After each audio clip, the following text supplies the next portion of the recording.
Morning, everybody. It's Dr. Kenton Wakes Up. I'm Dr. Kenton. In the mug today is Cameron Coffee Roasters Breakfast Blend Light Roast. It's very tasty. I would buy another 2 pound bag without hesitation. Okay, so today is Friday, June 20th, 2025. I hope you enjoyed Juneteenth yesterday, if you had the opportunity. And if not, it might be a Christmas situation where you keep Juneteenth in your heart throughout the year. One of the things that I learned yesterday, I try to keep my nose out of the news because nobody benefits from getting stirred up.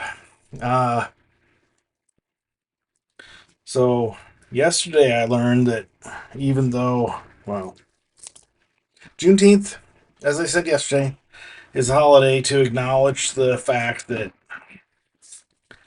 slavery was officially abolished in all United States,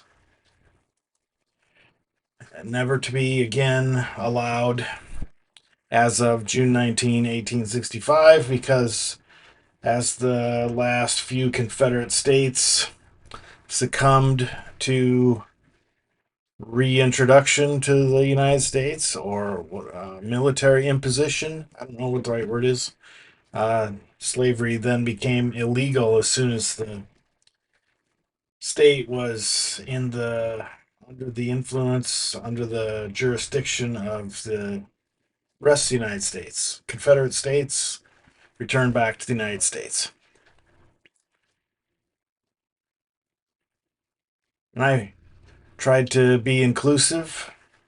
It's for everybody to acknowledge that we've decided that it's illegal now to own another person.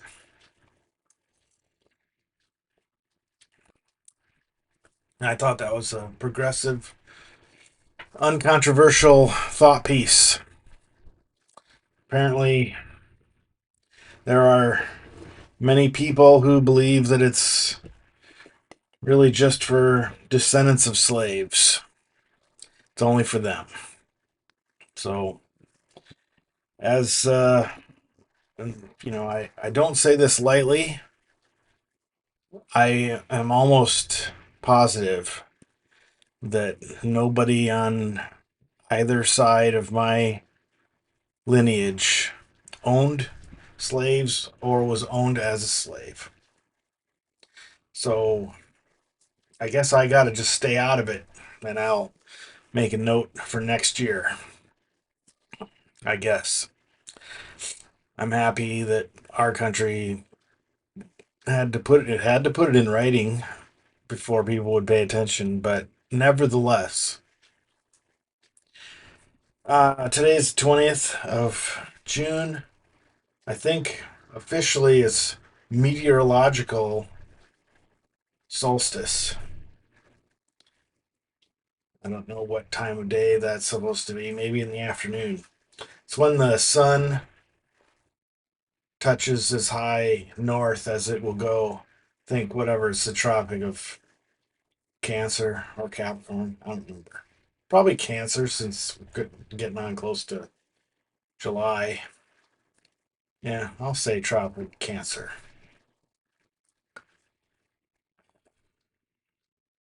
Which I think is something like 23 degrees north.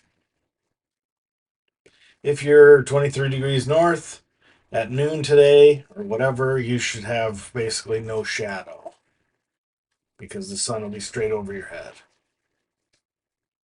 That's what that means. Okay, so let's do this.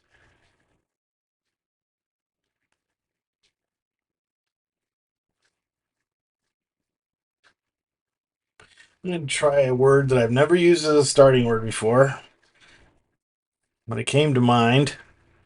Oh, look at that. That's a tough one.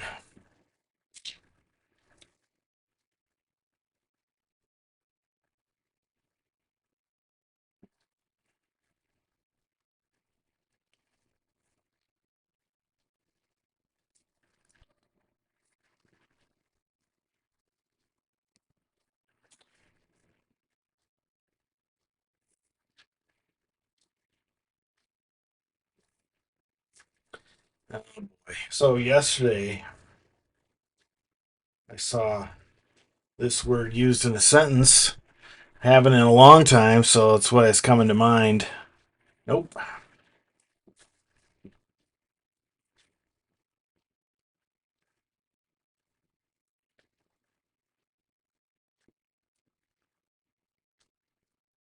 I don't know this French word or not. Let's just see.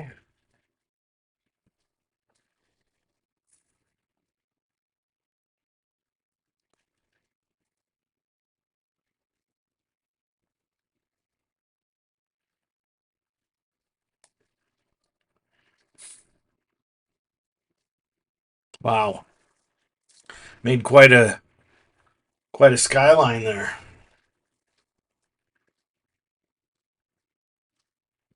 Anyway, I did it. Hooray. So today, this morning, earlier, like at 3 a.m., I woke up and for some reason I started scrolling and I saw a speech that a gentleman named, I want to say, Sir Anthony Dunn, Dunn, giving a speech in the House, I'm going to guess House of Commons, because of the way that people were dressed less formally like. And he gave an impassioned speech about the inherent value of the United Nations Charter and how the United Nations was founded on the premise that they were trying to establish guardrails, more or less, that would make it more difficult for there to be wars in the future.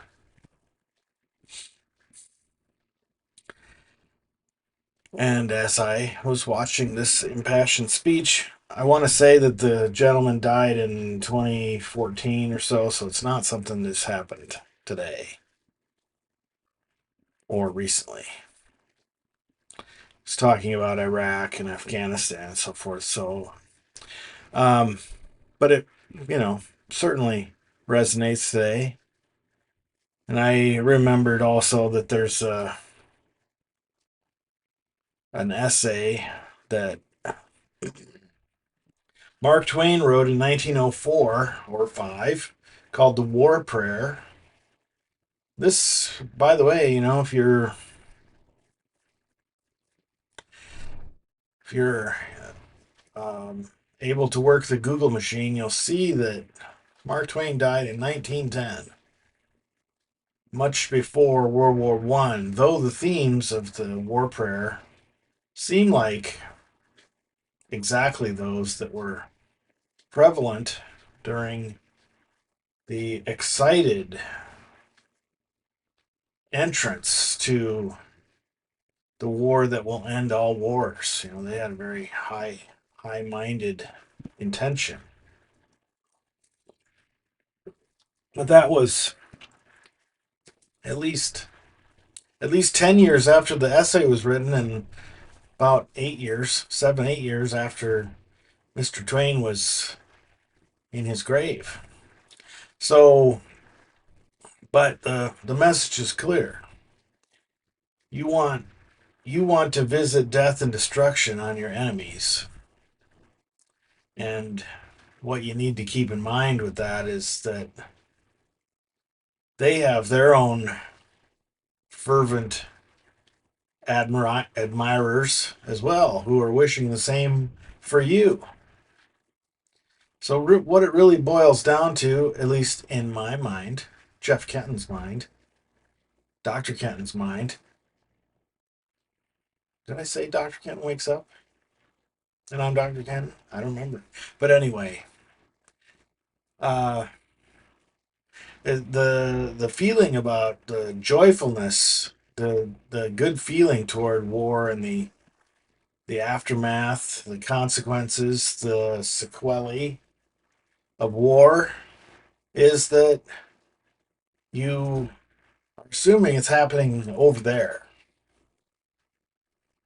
The consequences won't strike you at home, won't come and visit upon your family while they're sleeping in their beds. You want it to happen to those poor people way over there where you don't know them or can't see them or don't know anything about them. And what does it say about you? So, whereas on a normal day, I would post some, maybe I'll post a Fortunate Son, seems like a decent one, or maybe Machine Gun by Jimi Hendrix, or maybe not at all. Ordinarily, I post a couple of songs along with these lately, anyway.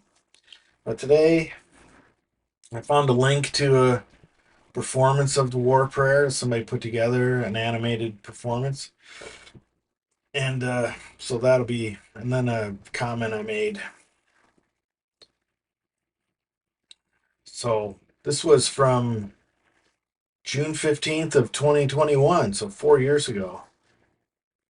And I'll just read it. For some reason, this story reminds me of the fervor that attended America's entry into World War One. Yet this story was written well before 1917. Mark Twain died in 1910, after all. Despite that, the fever pitch of Americanism is all over it. The song Over There by George M. Cohen includes this line, and we won't be back until it's over there. We won't come back here until the war and killing is finished. Recognizing some editing mistakes. Because we fight over there, so the bad stuff doesn't make it over here. I spent a year in Switzerland, and 30 years hence, feeling some kind of solidarity for a European mindset. World Wars One and Two, and Korea and Vietnam and Iraq and Afghanistan, and wherever is next. They all meant Americans went over there to wage war on their soil and kill the other guys, and so forth. The brutal calculation is still true. People who've seen and dealt in war are the ones most hesitant to put anyone else through it. And the wars keep coming. So,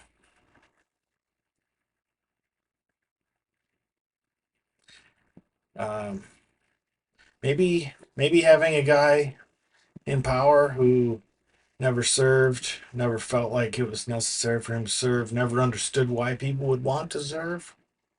Maybe this guy is particularly disqualified from being able to make the decision that he's apparently contemplating.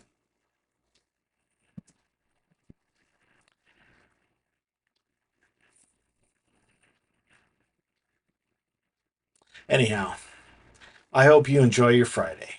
I hope you have a glorious weekend and stay safe and cool and well hydrated. Where I live, it's supposed to be into the 90s for the next 5, 6 days.